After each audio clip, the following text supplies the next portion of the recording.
Histoire et patrimoine. Un héritage. L'histoire africaine dans tous ses aspects. La colonisation, la traite, les indépendances et tout ce qui a glorifié le continent. Histoire et patrimoine. C'est aussi un espace où il est question du patrimoine africain dans sa diversité. Patrimoine comme trésor de la mémoire et son double enjeu à la fois source d'histoire et repère mémoriel. Histoire et patrimoine. Présenté par Hassan Ara.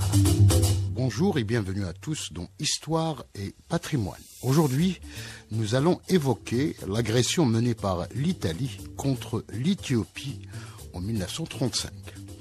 Cette agression est ainsi menée contre une Éthiopie symbole à l'époque d'indépendance africaine, du nationalisme africain et surtout de la résistance au colonialisme dans un contexte où ce pays alimentait les convoitises occidentales depuis notamment 1896, date de la défaite des Italiens justement à Adwa, lorsqu'elle a justement tenté d'occuper ce pays.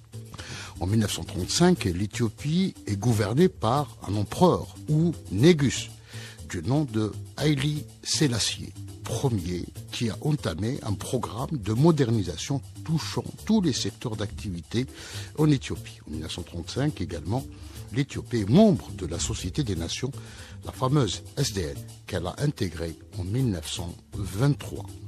Avant l'agression de 1935, l'arrivée au pouvoir de Mussolini a relancé le projet colonial italien. Pour Mussolini, l'occupation de l'Éthiopie est considérée comme une volonté de laver l'affront subi à Adwa à la fin du XIXe siècle.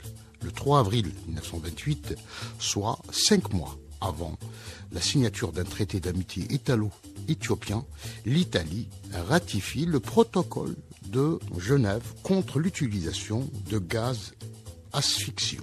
Toutefois, ces gaz sont stockés par les soins des Italiens en 1934 et ils seront justement utilisés dans l'agression contre l'Éthiopie. Car, il faut le signaler, Mussolini préparait secrètement les plans de l'invasion durant cette même année, 1934. Histoire et patrimoine. Présenté par Hassan Ara. Selon certains historiens, l'invasion est provoquée par le fameux incident de Wawal.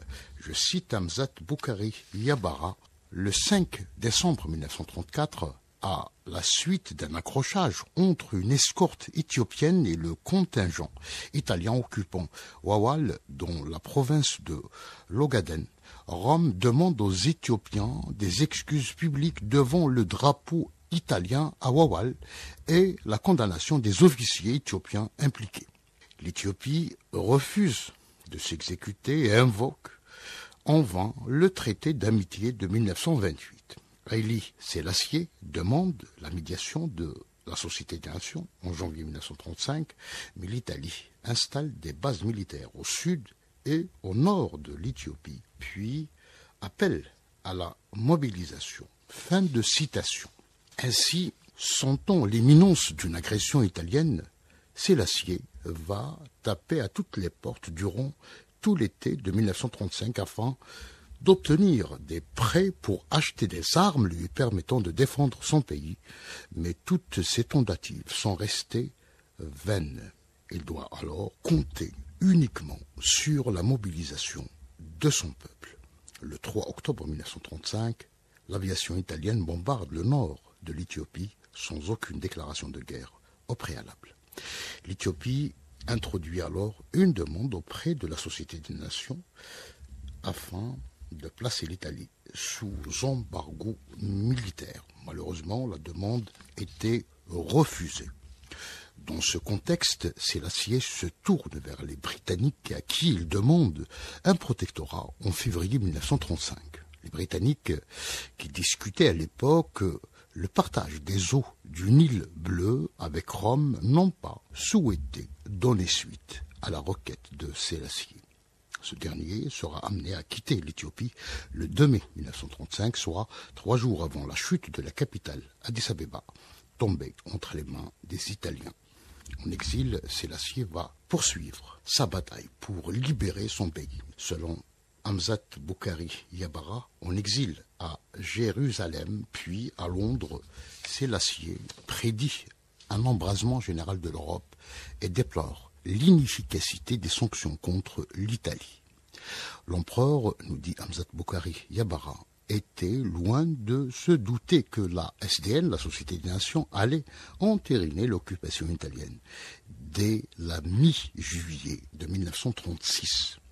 L'occupation de l'Éthiopie intervient après une farouche résistance des Éthiopiens qui ont affronté une armée italienne de 400 000 hommes et qui ont également affronté les bombardements brutaux et l'usage excessif du phosphore. L'occupation de l'Éthiopie a été marquée par le massacre des civils, dont le Nord, notamment le massacre le plus horrible, reste celui perpétré par le maréchal Rodolfo Graziani entre le 19 et le 21 février 1937 à Addis Abeba, où des milliers de civils éthiopiens sont froidement tués. L'agression italienne contre l'Éthiopie a suscité de l'indignation dans les milieux panafricains où on évoque une nouvelle manifestation des liens entre le racisme, le fascisme et le colonialisme. En Angleterre, les militants africains et antillais se mobilisent et considèrent que la cause éthiopienne est liée à la cause anticolonialiste. À Paris, l'étoile nord-africaine de Msali Hadj se solidarise avec l'Éthiopie. Aux États-Unis également, on se solidarise avec l'Éthiopie. Un mouvement de solidarité est ainsi mis en place autour de l'église baptiste éthiopienne de Harlem. En Afrique de l'Ouest, l'agression italienne est dénoncée avec vigueur, notamment au Nigeria, où des groupes de femmes et de jeunes ont mis en place un comité de soutien à l'Éthiopie. Des anciens combattants de la Gold Coast organisent une semaine éthiopienne en 1935, tandis que 250 hommes forment une force d'expédition Ashanti en Abyssinie. Au Caire, des Égyptiens, des Soudanais et des Syriens organisent un comité de défense et de soutien. La mobilisation en faveur de l'Éthiopie a eu en quelque sorte un impact direct sur le panafricanisme. C'est ainsi que l'initiative panafricaine a été revivifiée après le coup reçu au Congrès de 1921. L'Éthiopie sera libérée en novembre 1941 lorsque les Britanniques, qui ont mobilisé massivement les troupes coloniales, parviennent à déloger les Italiens de tout le territoire du royaume. La libération de l'Éthiopie en 1941 constitue la première des fêtes sans appel infligées à l'axe Rome-Berlin. À très bientôt.